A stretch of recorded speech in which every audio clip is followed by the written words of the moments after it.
if you don't move fast, you'll be out, right? The company is going to die. Just say very simple. If the company doesn't grow and it's a tech startup, it's going to die, right? The outcome is quite binary. Projecting a 100 million in 5 years business plan, like everybody used to do before, is not good enough. If you are in global AI space, people go to 0 to 100 million IRR in like 10, 15 months, right? Or even less. I think the branch network is going to disappear, right? That's already happening with digital banks. But even more, I think all the apps that the banks are developing are also going to disappear. Banking will not be customer driven, but will be AI driven, where you are recommended a product at the right time, and the only thing you need to do is say yes.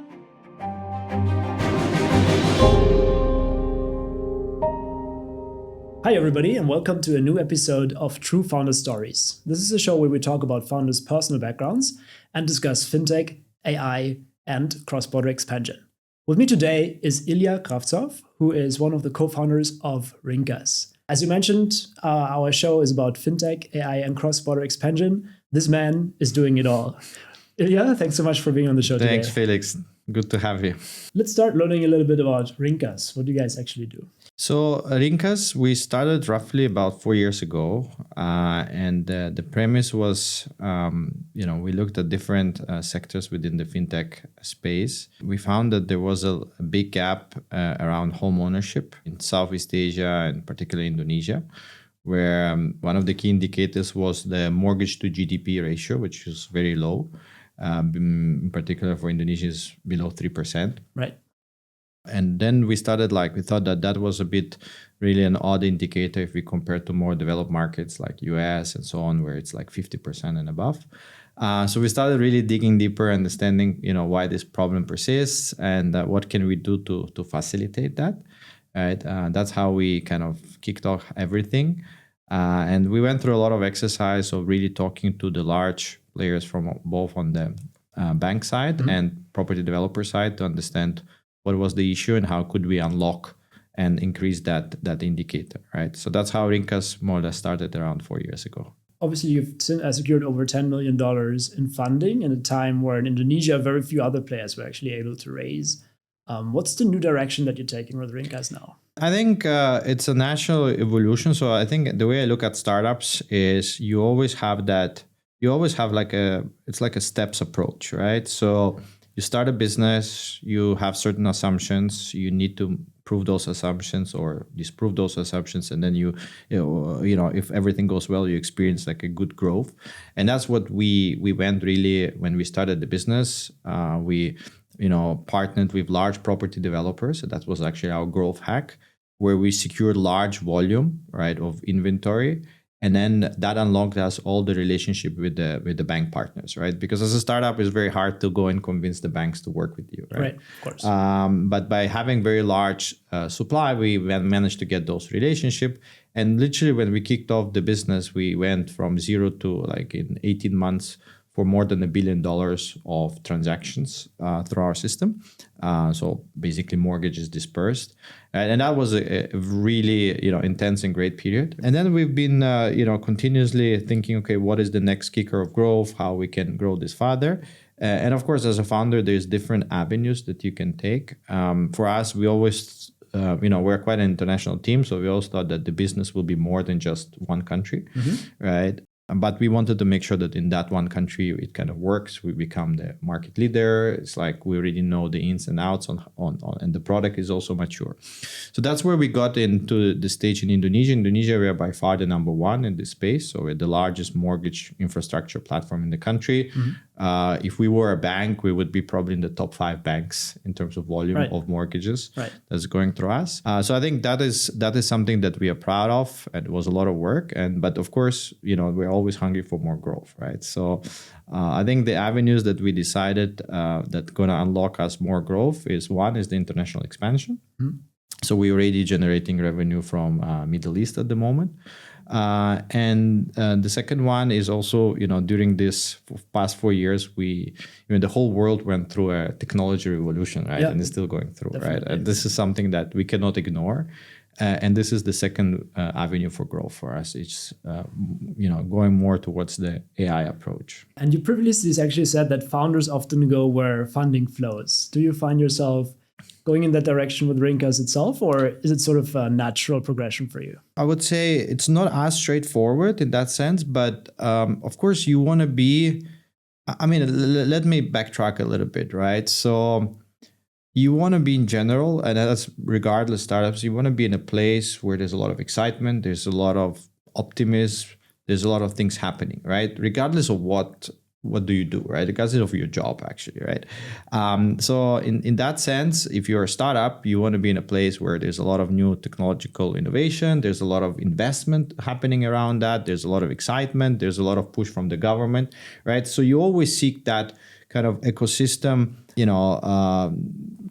spillovers that can help you, right?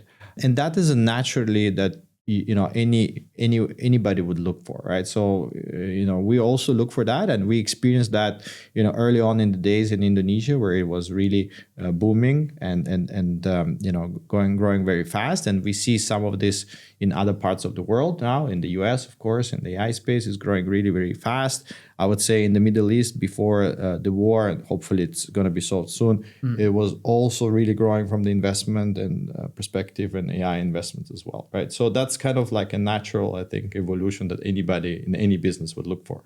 Yeah, absolutely. And I think in particular, vertical AI is really top of mind for many investors. I think there's two major big themes, right? Vertical AI continues to be strong.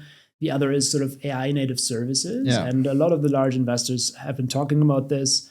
I think the application layer is particularly interesting. On the foundational models, I think our thesis from the very start was that maybe we sort of exaggerated a bit by saying it will commoditize. At least what we're seeing, it's very competitive. Anthropic is overtaking OpenAI in revenues in a very short time frame. Things are very volatile. But on the application layer, you have very sticky customers that just need solutions. The penetration for enterprises and vertical companies is very low, actually, when we look at AI. So we're very excited. There's very different models, right? There's AI for hotel operations, voice agents for these guys. There's AI for dentists, right? And these are excellent customers to sell to because they understand the value proposition very quickly, and they have pretty high retention and low churn, right? These are some of the factors that we're looking at.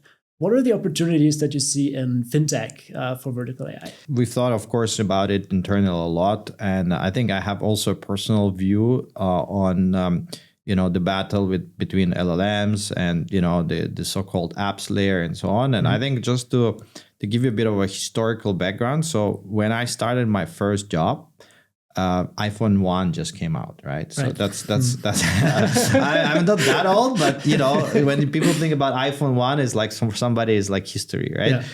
But that's where I entered the job market, and at that time, the world was experiencing a revolution, which is maybe not technology revolution, which is maybe not as big as AI, but it was pretty big at that time. And that revolution was around mobile phones, smartphones, right? About being able to download apps, communicate, and having all these telcos rolling out the network, so you can basically send messages from anywhere and so on and so forth, right? Those were the days. And I always compare the current LLM foundational model companies and apps layer to a little bit what happened 20 years ago with the telcos. So telcos were kind of similar to the foundational models in certain degree, right? So they were the ones who would have a very high capex, right? Because they need to roll out network, right? And at the beginning, the network was not yet commoditized. So if you're like with one operator, you have like coverage maybe everywhere, and the other operator, you only have coverage in the big cities. So there was a big difference in how those networks, the quality of those networks back in the days. And I think all the large telecom operators had aspirations at that time to enter the apps layer, right? So similar kind of what is happening now with the foundational LLM models, right? Yeah. They're all very CapEx intensive. The models are still fairly different, it's evolving fast, and all of them also have the aspirations to go into the apps layer. Now, if we compare what happened, the good thing about history that what the outcome was, right? So the outcome in case of telcos was that the large telecom companies failed in going into the apps layer, right? So they didn't manage to launch any significant services of over the top. They eventually gave up on it and eventually focused on their core business, which is network. Network got commoditized, right? So everybody, there was no major difference now between using one or another, right? And then the price war started, right? And, we could argue why it happened, why they failed. I think there's a lot of reasons. Maybe some of them linked to organizational structures, some of them linked to many other things, right? So the big question mark that I have now, what is going to happen with the battle between the LLM foundational models and the apps layer today, right? Is it going to follow the same path I think followed with the telcos? Is it going to be different? I think it's still, we don't know the outcome. I would say last year I was convinced it would be following very similar the trend of telcos. Of this year, I think Claude surprised everybody how good they're in product. For sure. But having said that, I think the fundamental belief on vertical AI is still the fact that all the vertical AI spaces are still open, except I would say probably the coding one, right? The coding one is already very crowded. You have Cursor, you have Cloud Code, you have Codex. And this is where probably 90% of the application revenues are coming from at the moment, right? You can see actually from all the other verticals, it's still very early days, right? So fundamental belief here is that on the financial vertical is a difficult one to conquer because, there's a compliance aspect, there's a risk aspect, you're working with large banks, right? So for players, for LLM foundational models, it will be hard to adapt that in every single legislation country. And, it's just a lot of customization work and it's still a very open segment, right? So our fundamental belief is that focusing on vertical AI in financial sector early on will give you that stickiness and that advantage that eventually even the large LLMs will struggle to fully replace, right? So that's where we are starting. And like I said, we started by working with the banks from a mortgage angle. We have now 33 banks.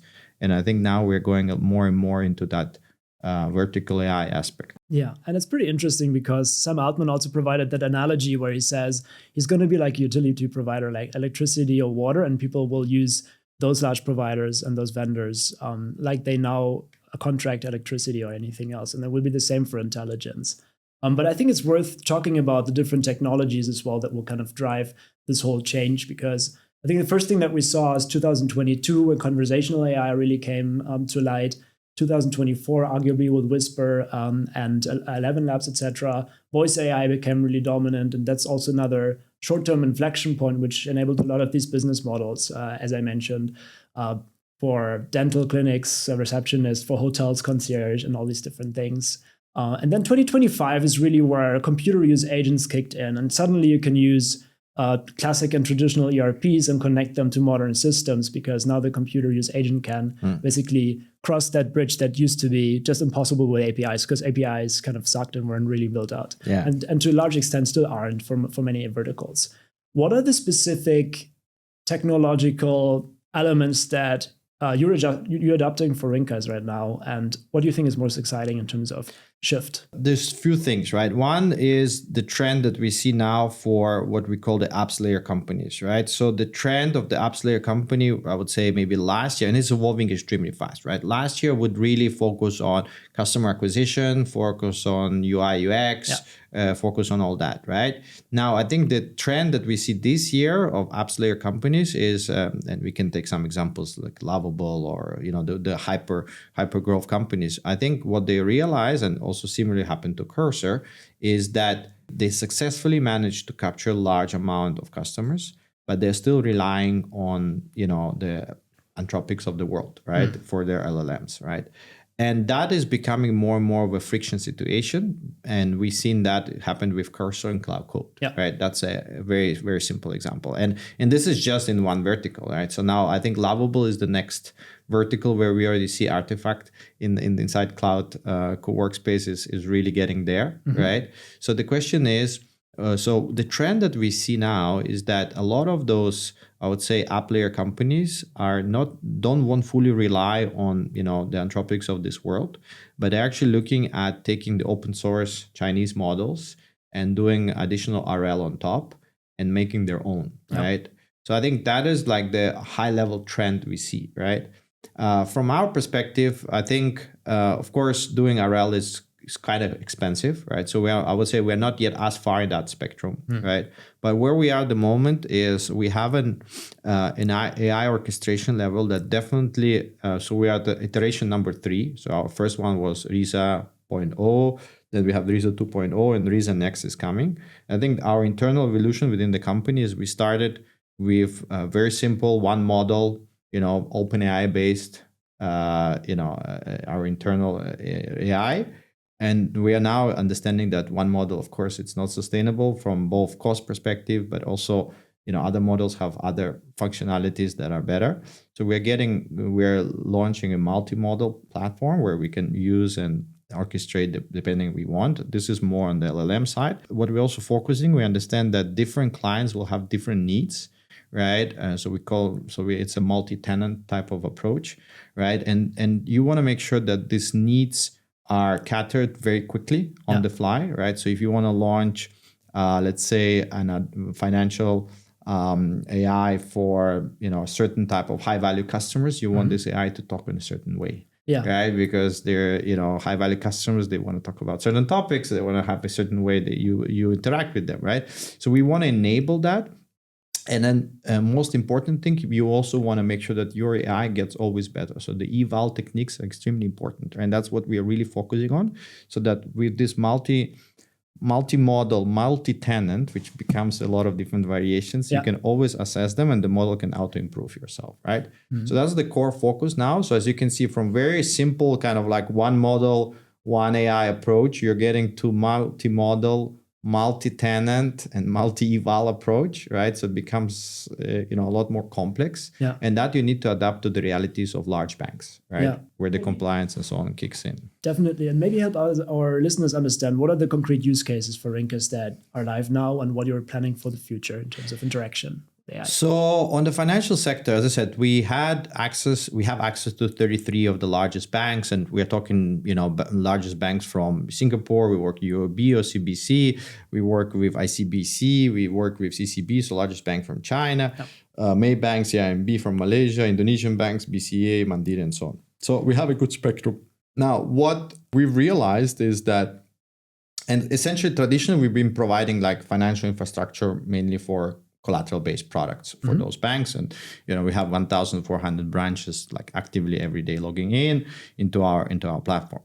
Now, where we see the evolution is that so there's 3 points that I would like to mention on how we got to this point, right? One is traditionally we started with mortgages. A mortgage is one of the most complex financial products. What that means is that usually the way mortgages are sold is through human interaction, right?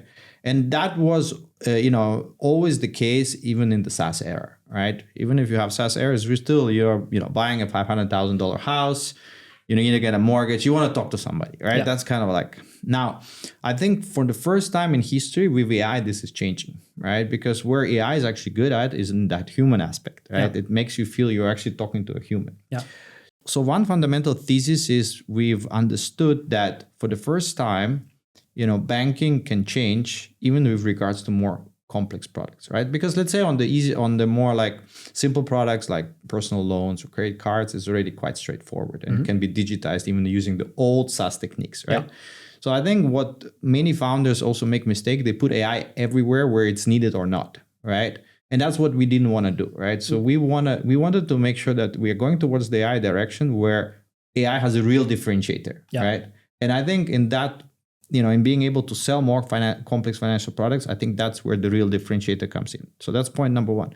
Point number two is what we are starting, and the first product that is very successful at the moment is we have a lot of bank partners that are sitting on very large amount of customers, databases, and those databases traditionally are not very activated, right?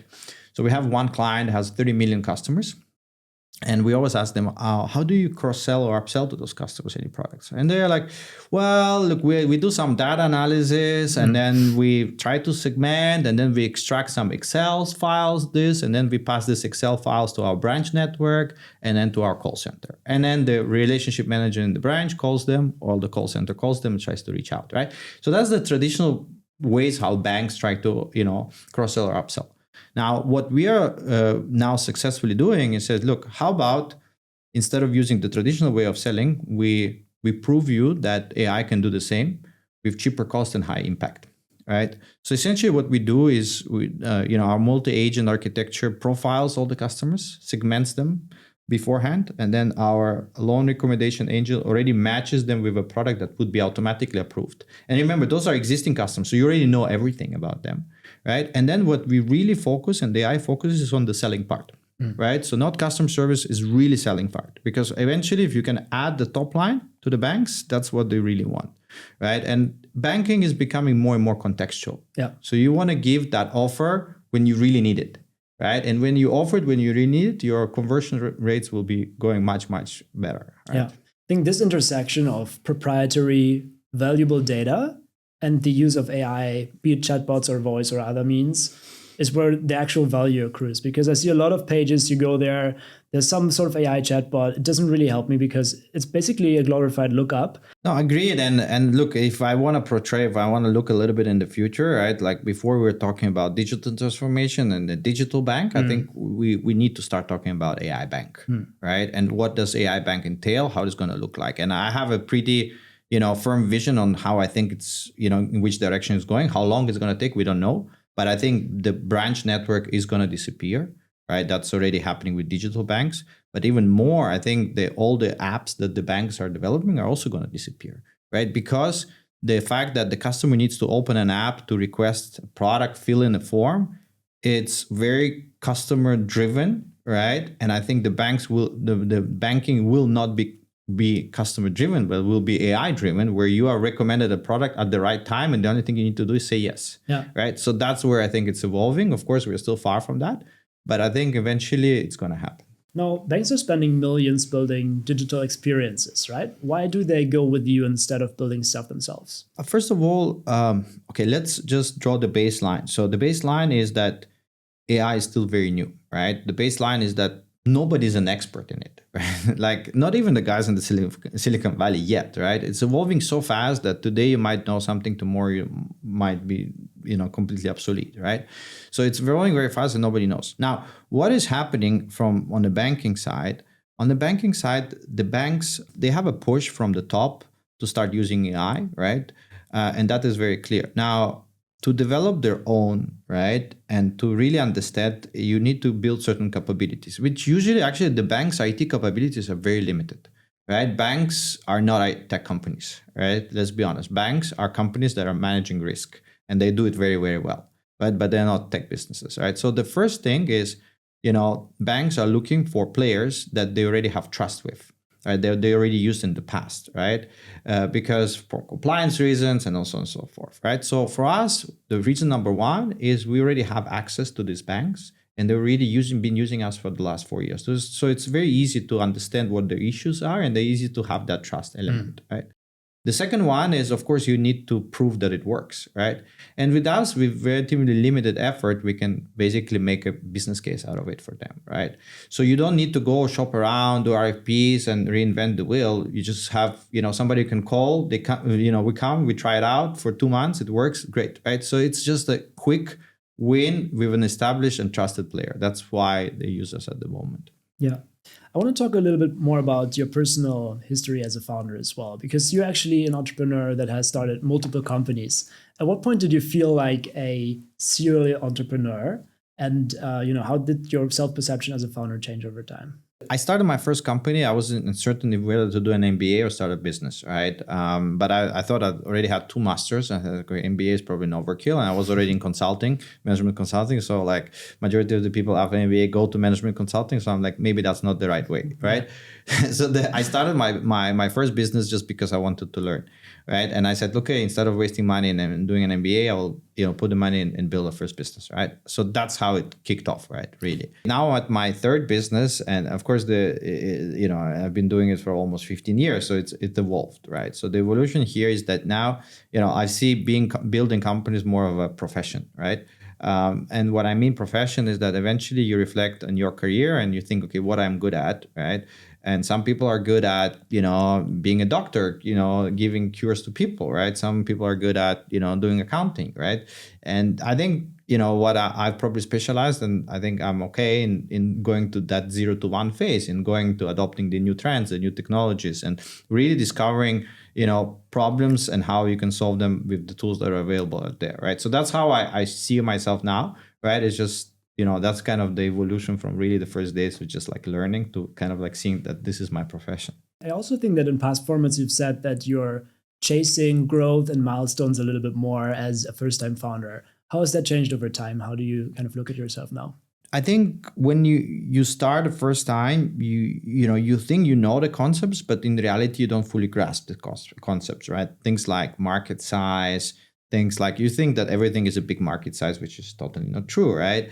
And then you think that you don't understand what is also going aggressive, right? What level of revenue is big, which is small, and how like there's all these concepts is like you understand, but you don't fully digest it, right? Now when you are a bit more mature, you're as a founder, you understand, you compare yourselves more to what is out there, right? And I think it's very important to do that comparison, to talk to other founders that are successful, because that gives you a perspective that if you don't move fast, you'll be out, right? The company is going to die. Just say very simple. If the company doesn't grow and it's a tech startup, it's going to die, right? The outcome is quite binary, right?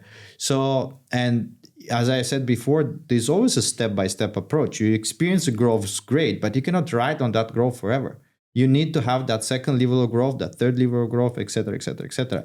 And usually many founders that are first younger founders might fail on that second step or third step, right? Because they do something, it's working great, and then they get stuck. All right. So I think the flexibility, mental flexibility of to unlock this next stage and third stage of growth is extremely important. And it's also extremely difficult, right? Is that one of the biggest changes that you saw in yourself, that you are iterating more, pivoting more, testing new models more? I think what we understand is, I would say personally, I understand more the macro trends than I was before. When I was a younger founder, I would just really go the tunnel vision on the product, on my customer, and I would really ignore all the rest. Like now in the world we live, and if you want to build an AI business, you really cannot ignore what's happening around the world, right? So you have really a macro perspective, first of all. And I think more and more companies, tech companies, are becoming global companies, less of country-specific regional companies. And I think this is a trend that we've seen in, we can talk about later, in Southeast Asia, right? Where before, one country story would be enough. And I think now we really live in a global world. So that macro perspective is extremely important. In the past, as a founder, you've talked about being maximally truth-seeking as a founder, right? And I think it's interesting because, we've both been in consulting, and I think this is a good example where incentives might be different. I also talked about this with Nate, who was in our show before. He talked about this. As a consultant, you provide value, but then there's also corporate dynamics and all these things happening. So there's incentive to not always be maximally truth-seeking. What was maybe a point in the past for you as a founder where you experienced that you weren't fully honest with yourself? As a founder or as a CEO, or you always, very often you're in a sales mode, right? In a sales mode, and you are also in an environment where everybody's in a sales mode, right? So I think what is very important is to a certain degree not to oversell, right? And what you realize is that actually overselling is always backfiring eventually, right? And actually investors appreciate if you don't do that. And if you even admit your problems is better, right? So at the beginning, when you start, you always want to not talk about your problems, right? Because you're kind of embarrassed, and you are not confident, right? So I think the confidence also grows with time, right? When you start a first company, you're not confident, right? You're just like, oh my God, if I have this problem, people will think that I'm a failure and all that, right? And I think it's very important that I would encourage all the founders to embrace the problems and be open about it, right? Because if investors see that you have problems, means that you're, first of all, very honest, right? And then means that you also understand that you have a problem, right? And understanding that you have a problem is very important, right? So I think, that is something that also evolves. So I would always encourage any founders not to go and oversell, but admit you have problems, talk about it, ask for advice, right? And then eventually solve them and then move on, right? But it's very normal that any startups has a lot of issues, right? As a young company, but that's totally fine. Definitely, as an investor, if you get an email, an outreach, this is our problems, this is how you could help, that's much more appreciated than, receiving an email shortly before the funding runs out and you want to do a rescue round from your invested founders. So definitely resonates with investors as well, I think. Earlier, you mentioned the macro environment, right? So I think Southeast Asia, when we just look at fintech funding since 2022, there's more than a 75% drop in volume and deal value. Are investors overreacting? Are there a lot of hidden gems now in the ecosystem that are not being seen, or is this a fair correction? Mixed feelings, to be honest. I think there's several aspects to consider, right? So let's look at what happened between say 2022 and now, right? So one aspect is of course we went through a period of high interest rates that kind of like was an issue for a lot of companies who wanted to go public, right? And we haven't seen as many IPOs and exit in the region, right? So I think that's definitely one driver for the slowdown in funding. I would say the second big driver is that now we are in an AI era, which is completely different, right? So again, they say SaaS is dead. I don't think SaaS is dead. But if you talk to large enterprises and they need to spend their money, IT budgets, they will spend on the newest thing, which is AI. Yeah. If you have SaaS in the back, it's very good because then your AI is just more sticky, right? Yeah. But like the everything evolves into the newest trends, right? So I think so AI is out there. And then, of course, selectively you can talk about certain countries in Southeast Asia with their own. Each of them has their own issues, right? But I think fundamentally, what I believe is that we are entering more of a global era, right? A global era where you cannot just build for one single country or region. You need to build for the world, and that also, from an investor perspective, makes the investors shift their focus, right? So maybe before you would raise your funds specifically for just deploy in Indonesia or deploy only in Southeast Asia. I think now this is evolving and investors will think that the newer funds and new LPs they will raise is more global, right? So I think that is a big trend and that contributes that the money flow goes away from specific countries to more of a global play, right? And I think this is very fair, right? And I think that's how a lot of founders also need to think, right? So I always, when I mentor some younger founders, I always encourage them to think, oh no, we're not which market you're going to launch first, but what is your top 100 clients around the world, right? Think about your top 100 clients and it doesn't matter where you are, right? Yeah. Because that's how the world is evolving. And I think naturally there will be great founders from Southeast Asia that will build for the world, right? We've seen some cases, of course, from Chinese founders are great at it, right? And they're doing so much innovation. There will be more innovation from Singapore, et cetera, right? But I think the decline in funding is not necessarily purely attributed to stagnation or anything like that. It's just the world is evolving. You will see more global in VCs, right? And even measuring it pure by country or by region, I think makes less sense. And initially, many funds looked at the Southeast Asian ecosystem. I don't think we need to talk about the sort of broken expectations for some of the markets. I think when we looked at it, it was clear that Indonesia had the highest chance of delivering unicorns in certain spaces, at least out of Southeast Asia. Most other markets standalone didn't really have that opportunity. Singapore was always a stage for global founders that were strong in fintech, partially in AI as well. We're talking as well about Chinese founders coming to Singapore, building great Web3 companies or building great AI companies actually with amazing talent. Where does Indonesia now stand in terms of the opportunities, right? Is there anything that you can compete and really build a right to win on a global level? Because what we see is, many of the very large funds that raised lots of capital, they're either going to Australia, they're diversifying to Japan, going to India, right? If you don't have a person on the ground already, it's a very difficult endeavor. Or you go into more the PE place, which is basically funding, mines or food and beverage companies, which have very different economics, and that's also fine, right? Maybe your LPs have signed up for something else. But looking at Indonesia now, where are the places that make a globally competitive business there? Honestly, I think Indonesia is a good training ground, right? And the reason why it's a good training ground is because it's a large country, right? You can get easily to high number of transactions, right? People are relatively open to work with tech companies, so even the more large enterprises, etc., are open to explore working with tech companies, right? Which is different than so you go to Europe, try to sign up banks to work with startups is very tough, right? So I think being able to like in the first phase of growth, like, testing and training and understanding and building your product in Indonesia is actually good, right? Because you have a very cheap, cost base, which it's very important at the beginning. You can get to very large operational numbers, right? Which is also very important to perfect and iterate on your product.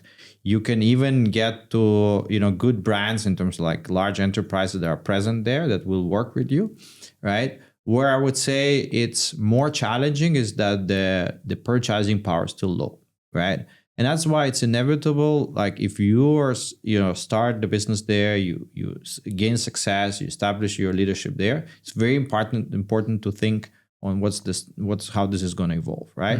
And how do you leverage what you've built at a relatively cheap price elsewhere, where building the same would cost you so much more, right? So I think I think one is a training ground. Two is by now, of course, Indonesia had a lot of like unicorns, and there is amount of talent that you can use to at a relatively cheaper price to build this next generation product. So I would say think about Indonesia as your 0 to 1, but always have the next step planned, okay, where you're going afterwards, right? And why do you need Indonesia? Are you building a product that requires a lot of training, right? Are you building next AI that you really need to train millions of data sets? Yeah, that's a good place, right? If you're, building something that doesn't require that much of input and iterations, then maybe that's not the place, right? You go to a market where your purchasing power is higher. Yeah, doesn't that advantage of labor cost arbitrage really go away very quickly once, lots of the programming workflows, we talked about developers, right? A lot of this can now be replaced and 10x or 100x by Cloud Code and the tools that are going to come up in the next 1 or 2 years. So maybe on the developer side, that advantage will completely disappear. So what it really comes down to in the end is, localized relationships to bank partners. Maybe it's probably proprietary data, and it's probably localization to other dimensions, right? What do founders need to look for? Where's the value that's really defensible actually in the end? I mean, just to give you a concrete example, right? So we're still a relatively early stage company. I mean, we have 10,000 customers per day applying for products on our platform, right? Getting to 10,000 customers per day applying for like a mortgage, right? In another country would be very tough, right? Because mortgage is not something that you do on a daily basis, right? Yeah. But on the other hand, having 10,000 customers applying for a mortgage per day, if you're building a good AI product and you really want to understand, where's your dropout ratio? Like, how do you do your proper eval models on your AI agent? And, is it, if the AI agent answers too briefly, would the customer drop out? And study all this, right? You need large amount of data, right? So like, for example, I think this is in our specific case becomes very valuable, right? Because we already, trained the models on a lot of iterations with a lot of customer data, being still a relatively early stage company for a product which is mortgage, right? I mean, some countries don't even have that many mortgages, right, per year, right? Yeah. So I think that is valuable for sure. Now, of course, you could argue, would you start it from like Singapore eventually, or you started more developed market? I think that one is arguable, right? It's arguable. So, but I think the data side, the getting access to good enterprises early on, getting feedback, I would say more on the product side rather than engineering itself, right? Because product, you always need to talk to your customers. And that's most valuable thing when you're building at the beginning, right? You need that feedback loop. And that feedback loop in Indonesia specifically, it's easy to get. You spend a lot of time in Indonesia. What's some of the misconceptions that foreign founders have about that market? Let's map the world, right? So, we have US, of course, which is, I would say, the best market for AI, etc. The market with the highest purchasing power, but also the most competitive one, right? That's one, right? We have Europe, which is still a bit difficult, I would say, right? Agree. We have China and India, which are doing well, but are very different, like very, I would say, closed environments that is hard to penetrate from outside, right? And very close itself. And then you have, Latin America, Middle East, they're doing okay. Middle East specifically is in the last 2 years been growing very fast, right? But are not yet, of course, at the size of, of China, India, and so on, right? And then you have Southeast Asia. In Southeast Asia, Indonesia is by far still the largest economy, right? So you cannot ignore Indonesia if you are building out of Southeast Asia, right? So you cannot ignore it. And, but the way you need to approach it is that, in Indonesia, you will get a lot of operational tractions. You will not get to, hundreds of millions of revenue that quick, right? And that's why the mistake some founders are saying, oh, I have 100 million customers and this is amazing, right? But I'm not yet at, 10 billion in revenue, right? Yeah. So I think the misconception is that the purchasing power is low, right? But getting to operational tractions is definitely possible because the people are really embracing tech, right? So if you know that, right, and then consciously you want to use this to your advantage, then go for it. If you think that is not something that will give an advantage for you, you can, focus elsewhere, right? But that's what Indonesia has to offer at the moment. Actually, you started your third company right after becoming a father. How did becoming a father change you as a person? And I know, so same for me. Same for me. I didn't know if I could disclose, right? But my daughter was born, in 19 November, in 21. I incorporated the company 7 January 2022, right? Just basically 1 month and a half after. I think a few thoughts there, right? So one thought is that, of course, family and especially kids is a very good distraction, right? So sometimes as a founder, you're like totally absorbed by your business and, you cannot even on the weekends, you're always thinking about it. You're doing some Excels here and there. Now Claude does it for you, but, still, right? Exactly. But with the kids, you cannot, right? Because they're there, they require 100% of your attention, right? So first of all, I think that's a great thing, right? Because it does distract your mind from some of the things that you need actually, right? Second thing that you also start realizing is that, when you have a family, you have more responsibility, you have more financial burden as well, right? So you also start pushing more timelines on yourself, which I think it's a good thing, right? To get to a certain outcome faster, right? Because you know that, kids need to go to school. These international schools are expensive, right? So before, when you're a young founder, you feel that you have all the time of the world, right? Now you feel you are on a timeline and you need to make out of it the most you can, which is actually, aligned with investors and their fund horizons, right? So you want to really get to a point of, am I growing 10x a year? Yes or no, right? If I'm not, I need to do something very quick, right, to get there. And I don't just sit and wait, right? So I think that's the second realization that I think gives things, puts things into a different perspective, right? For sure. Yeah, and a different way, you're also compressing timelines on a daily basis, right? Similar to some of the accelerators compressing, a few months of progress into a few weeks. But it's kind of the same on a daily level for fatherhood. For sure. Maybe to close the conversation, what's one piece of advice that you would give to new founders? Especially since we're in Southeast Asia, I think many founders come to me sometimes for like, oh, I'm doing a seed round. Can you look at my deck? What would you recommend, right? So I see few mistakes, right? Well, you can argue whether it's mistake, but few like comments that I have, right? Usually one comment is many founders are still stuck in the reality, oh, I'll build the business first in Indonesia and then I will launch another market, then I'll launch a market, right? So they kind of like constrain themselves from the beginning, which I think is wrong, right? You should not think, oh, I'm going to build a business for, Singapore first and then maybe for Indonesia, Philippines, and then like you should not be constrained by market, right? You should think global day one, right? I think that's definitely first advice that I would give because the world has completely changed. Yeah. Second one is, everybody puts AI everywhere, right? And as we said before, like when we went through that exercise of AI, we understood that AI can do something that, like, for example, selling advanced financial products that, the traditional SaaS could not do, right? So it was a very clear reason why, right? Now I see many founders putting AI for like OCR type of stuff that was available long ago, right? So have a very clear idea of why you need AI, right? Because if the mode is not very clear why you need it and you're putting it, it also dilutes the story a lot. All right. So I think that's number 2. All right. And then number 3 is that if you are in a global space, right?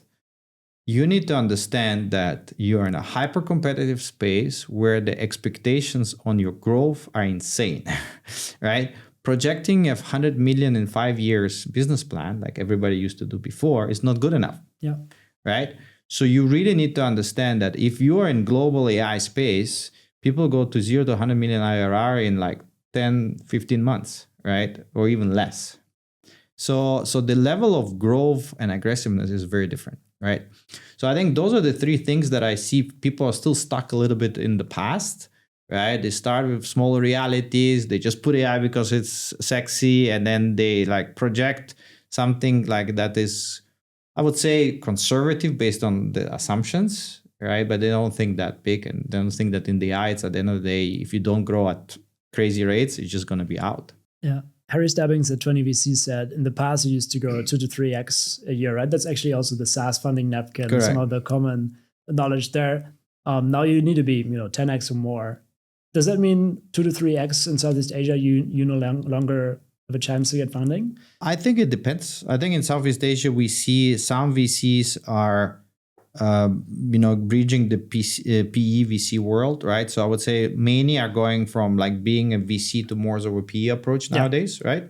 And if you are PE, 2 or 3x is definitely okay as long as you have a clear, you're profitable or close to profitable or have a clear fast path to profitability. Yeah. Right. So I think it really depends who you're talking to, right?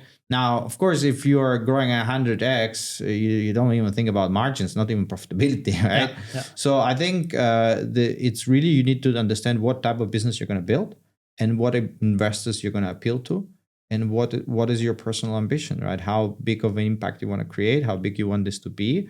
And the place where you started, it's also constrained by the investors that are there. If you start a company in Southeast Asia, maybe you need to think more about the bottom line, right? If you start a company from Singapore for the world AI and you go to YC, etc., then this is different. And as a consequence of that, if you're building a PE-style business, you need to be comfortable being valued on the EBITDA level as opposed to revenue multiple, Of course.